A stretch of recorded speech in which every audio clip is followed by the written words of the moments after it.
we don't forget those who go, cyclists who we've cycled with, brothers and sisters of our community. And in this community specifically, we will continue to work to make the roads safer for cyclists, for pedestrians, and for drivers. Thank you all for coming here.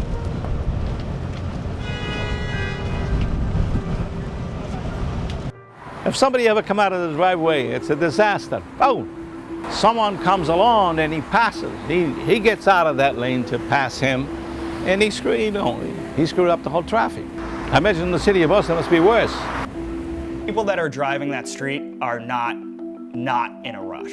So they're going somewhere. So their lack of attentiveness, I think, is greater in that intersection.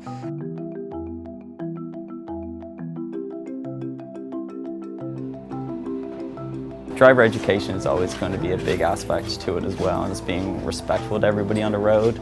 There's always going to be some people who get a little more heated than they should do because Dunkin' Donuts is a little bit further away than where they would like it to be. Yeah, so it's, just being patient with it, and make sure you give yourself time to commute. But everybody is in a rush. But safer.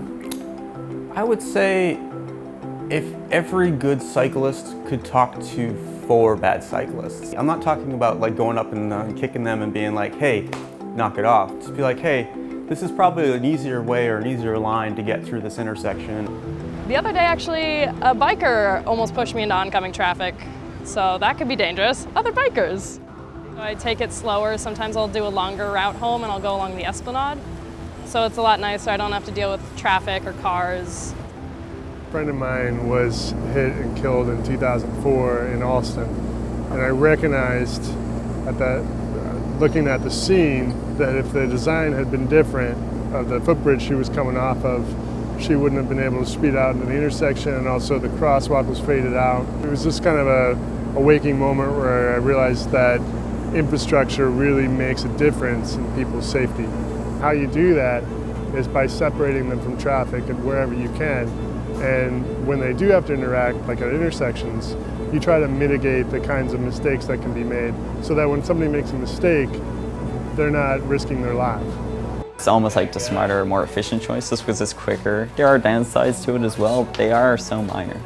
I believe that if you're conscious of what's around you, then any city you ride in would be safe, just as long as you take into account what's around you.